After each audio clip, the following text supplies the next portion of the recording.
लाड़काना महाजन कोरेजो जी report मुताबिक़ लाड़काने जे मुख़्तलिफ़ रोडनि ऐं रस्तनि ते बरसाति वारो पाणी बीहण सबबि शहरियुनि खे तकलीफ़ सां मुंहुं ॾियणो पइजी रहियो। लाड़काने जे करोड़नि रुपयनि जी बजट हूंदे बि शहरियुनि खे काई बि सहूलियत न मिली सघी। इन मौक़े ते हाजी ख़ान साफ़ियुनि सां ॻाल्हाईंदे चयो त असां पाकिस्तान पीपल्स पार्टी वारनि खे वोट कया आहिनि, पर अफ़सोस सां तो चवणो पवे त पाकिस्तान पीपल्स पार्टी यूसी 2 एम्पायर टाउन नज़र मोहल्ला में बरसाति ऐं नालियुनि जो गंदो पाणी असां पाण पिया कढूं। बाक़ी लाड़काने जी इंतिज़ामिया फोटो सेशन में पूरा आहिनि।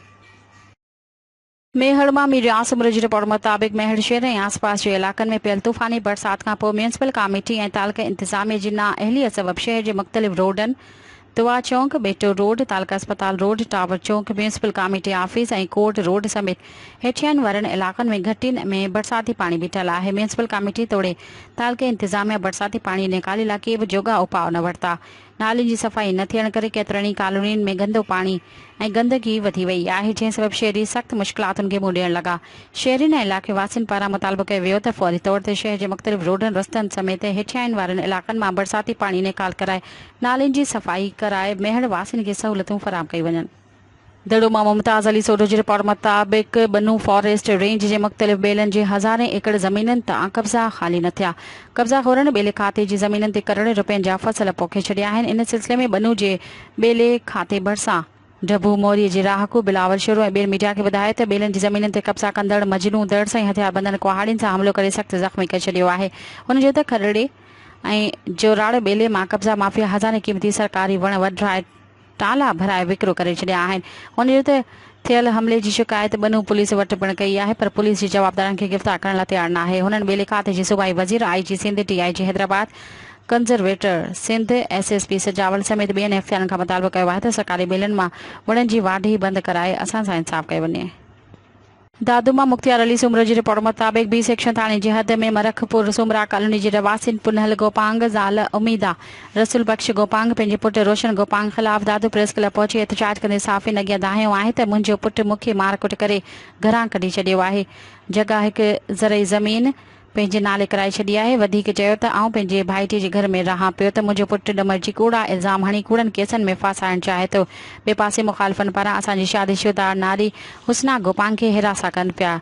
केस मना करण ते कूड़ा इल्ज़ाम लॻाया पिया वञनि। मुखालिफ़ धुर पारां असांजी नारी खे फ़ोन कॉल ते ॻाल्हाइण लाइ ज़बरदस्ती करे रहिया आहिनि। हुननि IG सिंध SSP दादू खां मुतालबो कंदे चयो त मामले जी जांच करे मुलविसनि ख़िलाफ़ नोटिस वठी कानूनी कार्रवाई करे असां सां इंसाफ़ कयो वञे। न्यूज़ हैदराबाद मां सोहबत सुहेल राजपूत जी रिपोर्ट मुताबिक़ न्यूज़ हैदराबाद प्रेस क्लब जे अॻियां ज़हूर राहू, माशूक राहू ऐं वकार राहू जी अॻुवाणी में राहू बिराद जे माण्हुनि एहतजाजी मुज़ाहिरो कयो आहे। हिन मौक़े ते मुज़ाहिरीन चयो त काज़ी अहमद लग ॻोठ हाशिम राहू मां 8 महीना अॻु में अगवा थियल नारी सना राहू खे पुलिस बाज़ियाब कराइण में नाकाम थी वई आहे। पुलिस घोटकीअ मां ॿिनि जवाबदारनि जी गिरफ़्तारी बावजूद सना राहू खे बाज़ियाब नाहे कराए सघी। अगवा थियल नारी जे बाज़ियाब लाइ 37 वारस औरतूं मर्द 9 ॾींहनि खां मुसलसल सरापा एहतजाज पिणियल आहिनि। अॼु ईद जे ॿिए ॾींहुं बि किताब हथनि में खणी पुलिस थाणे अॾो एहतजाजी मुज़ाहिरो कयो। लाड़काने में Pakistan peoples Party UC chairman Basar Zulfiqar Brohi जे मुबैना ज़ियादतियुनि ख़िलाफ़ बाचिका ऐं ॿोरियूं खपाए पंहिंजे बचड़नि जो पेट गुज़र कंदड़ बशीर अहमद शेख एहतजाज कयो आहे। इन हवाले सां ॾिसूं था लाड़काने मां हाजन कोरेजो जी रिपोर्ट। नाज़रीन, असां हिन वक़्तु union of journalist organisation Sindh जी ऑफिस में मौजूद आहियूं। लाड़काने सां तालुक़ु रखंदड़ बेतलमाल कॉलोनी जो रवासी बशीर अहमद शेख असां सां मौजूदु आहे। अचो त हुन खां तफ़सीलात वठूं त हुनजो छा मुतालबा। मैं बशीर अहमद शेख नालो आहे। मां न्यू मंडी में मुंहिंजो कारोबार आहे। मां वेठल जो माना बेतलमाल कॉलोनी में आहियां, फुलर रोड ते। मंडी में मां 8 सालनि खां कारोबार कंदड़ आहियां। उते मुंहिंजे भरिसां UC ऑफिस बि आहे। असांजी UC ऑफिस जो 4 जो चेयरमैन आहिनि। हुन में हिकिड़ो चेयरमैन आहे ज़ुल्फ़ी बिरोही, जेको आयो मुंहिंजे दुकान ते मूंखे तमामु तजलील कई, मूंखे घटि वधि ॻाल्हाई। मां वेठो हुउमि, अॻु में बि 2-3 चकर आयो, मुंहिंजे मज़दूरनि खे ॻाल्हाए वियो हुयो, हाणे बि आयो। मां वेठो, मूंखे स्पीड में अची गाॾी हईं।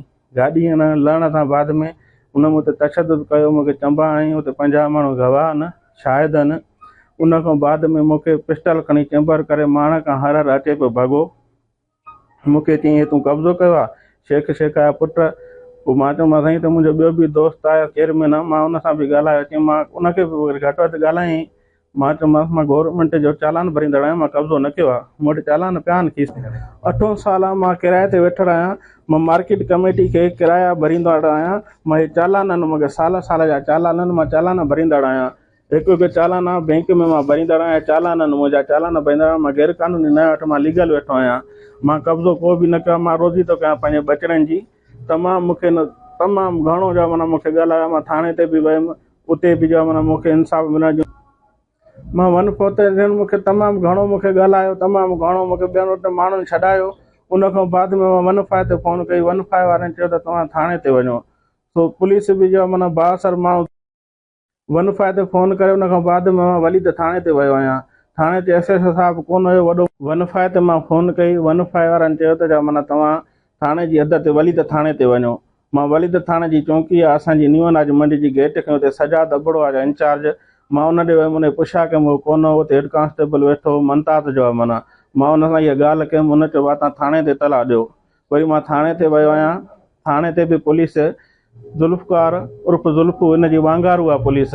मूंखे माना को बि रिस्पॉन्स न मिलियो। मां वेही वियो तो उथी आहियां। मां हुनखे चयुमि, वॾो मुंशी वेठो, मां चयो साईं मुंहिंजे लाइ छा हुकुम आहे? त मूंखे चयो बसि तूं वञु, साहब ईंदो त पोइ असां पाण पंहिंजा बचड़ा वठी, मूंखे बचड़ा आहिनि, मुंहिंजे रिज़्क़ रोज़ी जेका बि आहे इन दुकान ते ई आहे। ॿियो को बि मुंहिंजी न आहे का रोज़ी आहे, न को ॿियो मूं वटि को वसीलो आहे, न को मूं वटि बनी आहे, न दराई ज़मीन आहे। मां ग़रीब आहियां। गवर्नमेंट बैतुल माल कॉलोनी कोने में क्वार्टर निकितल आहे, जंहिंमें मां वेठो आहियां। हिते पंहिंजो गुज़र सफ़र करे मां पंहिंजा बचा पालियां थो। मूंसां इंसाफ़ कयो वञे। हे जो आहे माना पीपल्स पार्टी असां बि न आहियूं, असां बि पीपल्स पार्टी जा वर्कर आहियूं, असां बि वोटर आहियूं। सॼी उमिरि पीपल्स पार्टी 25-26 सालनि खां ख़िदमत कंदड़ आहियूं। पीपल्स पार्टी छा अहिड़नि गुंडनि खे थी चयो माना दाद ॾे, अहिड़नि गुंडनि जी पुठ भराई थी करे। मां अपील थो जमील साहब खे, अपील थो कयां बिलावल साहब खे, अपील थो कयां सिंध गवर्नमेंट खे, वज़ीर आला खे त अपील कयां, मूंसां नाजाइज़ी थी आहे, मूंसां तदारक कई वञे, मूंसां इंसान बचनि खे वठी पाण खे बाहि ॾींदुमि। मां जॾहिं बेरोज़गार थियुमि त मां बाहि ॾींदुमि, पाण खे बि बाहि ॾींदुमि। मूंसां घणी नाजाइज़ी थी आहे। मूंखे मारे चुको आहे, मूंखे पिस्टल चैम्बर करे हर अचे। मूंखे चई सुभाणे जो मां तोखे त ॾिठुमि, तूं शेख जो पुटु आहे। मूंखे बार बार पिस्टल खयूं अचे, माण खां तोखे मारींदुमि, तूं कब्ज़ो कयो आहे। मां कब्ज़ो न कयो आहे।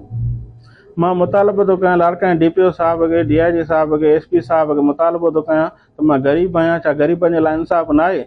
मूंखे इंसाफ़ ॾिनो वञे, न त मां सरेआम पंहिंजो SP ऑफिस जे साम्हूं मेन चौंक ते पाण खे बाहि ॾींदुमि। जेका मूंखे इंसाफ़ न मिलियो त मां बाहि ॾींदुमि पाण खे। तमामु मूंसां नाजाइज़ ज़ुल्फ़कार बिरोही उर्फ़ ज़ुल्फ़ू, इन जे ख़िलाफ़ु सख़्तु कानूनी कार्रवाई कई वञे ताकी मूंखे इंसाफ़ मिले, त माना ॿिए बि कंहिं ग़रीब सां नाजाइज़ी न थिए। जो आहे माना मां तमामु मजबूर थी, मां हेठि खड़कायो आहे, मीडिया ते आयो आहियां, मां खड़कायो आहे त मूंखे मरण खां सवाइ पोइ ॿियो को बि रस्तो कोन्हे। पंहिंजे बचनि खे पोइ मारियां भला, हितां जो मां काॾे वञा त मां ॿियो को मूंखे वसीलो बि कोन्हे। मुंहिंजी इहा ई रिज़्क़ रोज़ी आहे। जो आहे माना मूंसां इंसाफ़ न थियो त मां पाण खे हिते DPO ऑफिस जे साम्हूं मां आला अमलदारनि खे, ऑफिसरनि खे मुंहिंजी अपील आहे त मूंसां इंसाफ़ कयो। ज़ुल्फ़कार उर्फ़ ज़ुल्फ़ू बिरोही जेको बार बार असांखे हिरासा करे ऐं प्रेशर करे ऐं तंग करे धमकी ॾियण जो असांखे चयो आहे त तूं दुकानु बंदि कर, मुंहिंजी त बचनि जी रोज़ी आहे, उहा बचनि जी रोज़ी मूंखां खसी थी वञे।